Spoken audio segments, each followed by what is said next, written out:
নমস্কার বন্ধুরা, আজকে আবারও হাজির হয়ে গেলাম আরও একটা নতুন রেসিপি নিয়ে। আমার আজকের রেসিপি ছানা ছাড়াই মাত্র 1 কাপ সুজি দিয়ে একেবারে দোকানের মতো দানাদার মিষ্টি। আর এই 1 কাপ সুজি দিয়ে কিন্তু বন্ধুরা বেশ অনেকগুলো দানাদার মিষ্টি বানিয়ে নেওয়া যায়। আর বানানো তো ভীষণই সহজ, দেখলেই বানাতে ইচ্ছে করবে বন্ধুরা। একেবারে ঘরে থাকা সামান্য উপকরণ দিয়ে চটজলদি বানিয়ে নেওয়া যায়। যে কেউ তোমরা এই মিষ্টিগুলো ঝটপট বানিয়ে নিতে পারবে। আর মুখে দেওয়া মাত্রই মিলিয়ে যায়, ভীষণই নরম হয় বন্ধুরা। আশা করছি আজকের রেসিপিটি সকলের কাছে ভীষণই ভালো লাগবে। ভালো লাগলে প্লিজ আমার চ্যানেলটিকে সাবস্ক্রাইব করবে। তাহলে চলো বন্ধুরা, কথা না বাড়িয়ে এবার আজকের রেসিপিটি শুরু করা যাক। তো এই মিষ্টি বানানোর জন্য প্রথমেই আমি একটা কড়াই বসিয়ে দিয়েছি আর কড়াইটাকে হালকা গরম করে নিয়েছি। এবার কড়াইয়ের মধ্যে দিয়ে দিচ্ছি 1 কাপ সুজি। এবার এর মধ্যে দিয়ে দিচ্ছি আমি 1.5 চামচের মতো ময়দা। এবার শুকনো খোলায় সুজি আর ময়দাটাকে হালকা করে ভেজে নেব, যাতে ময়দা আর সুজির কাঁচা গন্ধ না থাকে। আর আঁচটাকে কিন্তু অবশ্যই এখন লোতে রাখতে হবে। আর সুজিটা যদি পুড়ে যায় সেক্ষেত্রে কিন্তু মিষ্টিগুলো খেতে ভালো লাগবে না, তাই একেবারে লো আঁচে কিন্তু ভেজে নিতে হবে।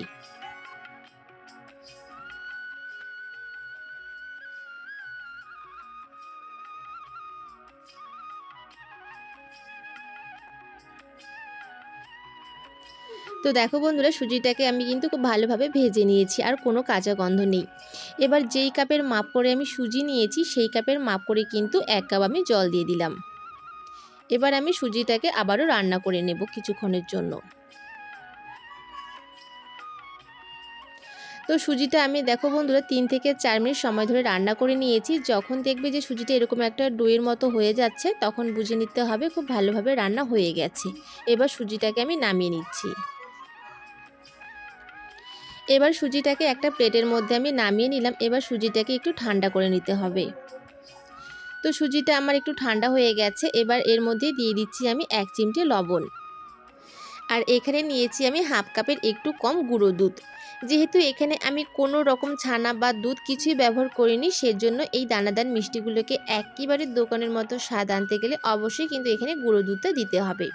তাহলে কিন্তু পুরো দোকানের মতোই খেতে লাগবে। এবার অল্প অল্প করে গুঁড়ো দুধ দেবো আর খুব ভালোভাবে মেখে নেব। তো একবারই কিন্তু গুঁড়ো দুধটা দেওয়া যাবে না বন্ধুরা, এতে করে কি হবে, গুঁড়ো দুধটা কিন্তু দোলা পেকে যেতে পারে। তাই এইভাবে অল্প অল্প করে দিতে হবে আর খুব ভালোভাবে মেখে নিতে হবে।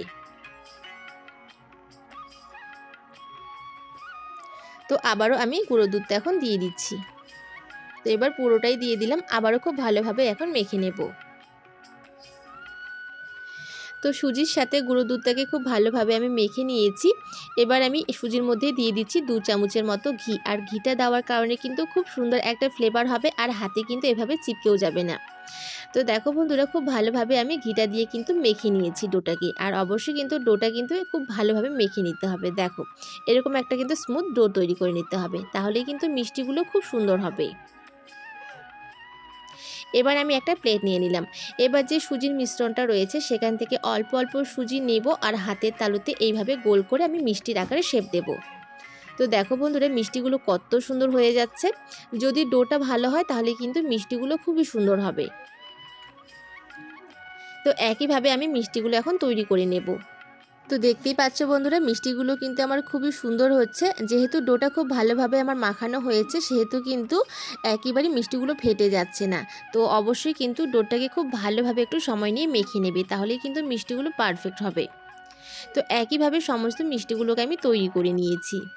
আর দেখতে দেখো বন্ধুরা কতটা সুন্দর লাগছে। মাত্র কিন্তু 1 কাপ সুজি দিয়ে কতগুলো মিষ্টি তৈরি হয়েছে। চলো এবার রান্না করে নেব। তার জন্য একটা ফ্রাই প্যান বসিয়ে দিয়েছি। এবার আমি দিয়ে দিচ্ছি যেই কাপের মাপ করে সুজি নিয়েছি সেই কাপের হাফ কাপ আমি এখানে চিনি দিয়ে দিলাম। এবার আমি 1 কাপ এখানে জল দিয়ে দিচ্ছি। হাফ কাপ চিনির জন্য কিন্তু 1 কাপ জল দিয়ে দিতে হবে। এবার ভালো ফ্লেভারের জন্য আমি দিয়ে দিচ্ছি 2টো ছোট এলাচ আমি ফাটিয়ে নিয়েছিলাম। এবার চিনিটাকে গলে যাওয়া পর্যন্ত অপেক্ষা করতে হবে।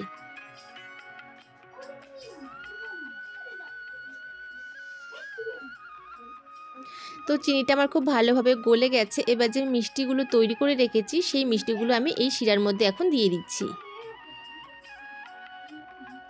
আর দেখতেই পাচ্ছ বন্ধুরা, মিষ্টিগুলো কতটা সুন্দর লাগছে দেখতে। একেবারে কিন্তু সাদা ধপধপে হয়েছে। এবার আলতো হাতে মিষ্টিগুলোকে একটু আমি নেড়ে চেড়ে নিলাম। এবার আমি দিয়ে দিচ্ছি আরও সুন্দর ফ্লেভারের জন্য 1 চামচের মতো কেওড়ার জল। এবার আমি ঢাকা দিয়ে 5 মিনিটের জন্য সেদ্ধ হতে দেব, আর আঁচটাকে কিন্তু লোতে রাখবো এখন। তো 5 মিনিট পর ঢাকনা খুলে নিলাম বন্ধুরা। দেখো মিষ্টিগুলো ফুলে কিন্তু একেবারে ডবল হয়ে গেছে। এবার কিন্তু আর খুন্তি দিয়ে নাড়া যাবে না বন্ধুরা, কারণ মিষ্টিগুলো কিন্তু ভীষণই নরম। তাই আমি এইভাবে কিন্তু ঝাঁকিয়ে নিচ্ছি যাতে তলায় লেগে না যায়। আবারও বসিয়ে দিয়ে আবারও 2 মিনিটের জন্য আমি ঢেকে দিয়ে রসটাকে একটু টেনে নেব। 2 মিনিট পর ফিরে এসেছি বন্ধুরা, আর দেখতেই পাচ্ছ এবার কিন্তু মিষ্টিগুলো আরও ফুলে কিন্তু ডবল হয়ে গেছে, আর রসটা কিন্তু অনেকটাই শুকিয়ে গেছে। এবার আমি গ্যাসটাকে বন্ধ করে একটু ঠান্ডা করে নিয়েছি, আর তোমাদেরকে দেখাচ্ছি। দেখো বন্ধুরা কতটা নরম হয়েছে মিষ্টিগুলো, আর মুখে দেওয়া মাত্রই কিন্তু মিলিয়ে যায়। তোমরা চাইলে কিন্তু এই মিষ্টিগুলোকে এভাবেও খেতে পারবে, এভাবেও কিন্তু ভীষণই ভালো লাগে বন্ধুরা। আর আজকে যেহেতু আমি দানাদার মিষ্টি তৈরি করব, তার জন্য একটা প্লেটে আমি কিছুটা চিনি নিয়ে নিয়েছি। এবার যে মিষ্টিগুলো রয়েছে সেগুলো আমি এই চিনিটা দিয়ে কোট করে নেব। বন্ধুরা একেবারে কিন্তু দোকানের ছানার মিষ্টিকে পুরো হার মানিয়ে দেবে এই মিষ্টিগুলো। দেখতে কতটা সুন্দর লাগছে না বন্ধুরা, একেবারে কিন্তু দোকানের কেনা মিষ্টির মতোই লাগছে দেখতে। কেউ বুঝতেই পারবে না যে এই মিষ্টিগুলো তোমরা নিজের হাতেই তৈরি করেছো, তাও আবার সুজি দিয়ে। তো যাই হোক বন্ধুরা, একইভাবে সমস্ত মিষ্টিগুলোকে আমি এখন কোট করে নেব। তো একইভাবে সমস্ত মিষ্টিগুলোকে আমি কোট করে নিয়েছি, আর দেখতেই পাচ্ছ বন্ধুরা যে কতটা সুন্দর লাগছে, কতটা লোভনীয় লাগছে আর কি। মুখে দেওয়া মাত্রই কিন্তু বন্ধুরা মিলিয়ে যায়, কেউ বুঝতেই পারবে না যে মাত্র ঘরে থাকা সামান্য কয়েকটা উপকরণ দিয়ে একেবারে দোকানের মতো মিষ্টি বানিয়ে নেওয়া যায়। যখনই তোমাদের মিষ্টি খেতে মন চাইবে তখনই কিন্তু ঝটপট এই মিষ্টিগুলো তোমরা বানিয়ে নিতে পারবে। তো আজকের রেসিপিটি তোমাদের কেমন লেগেছে বন্ধুরা, সেটা কিন্তু অবশ্যই কমেন্টের মাধ্যমে জানাবে, আর ভালো লাগলে একটা লাইক করবে, আর অবশ্যই চ্যানেলটিকে সাবস্ক্রাইব করবে। তাহলে চলো আজকের কথা বাড়াচ্ছি না, এখানেই বিদায় নিচ্ছি। দেখা হচ্ছে পরের একটা অন্য কোনো রেসিপিতে। সবাই খুব ভালো থেকো, সুস্থ থেকো আর সাবধানে থেকো।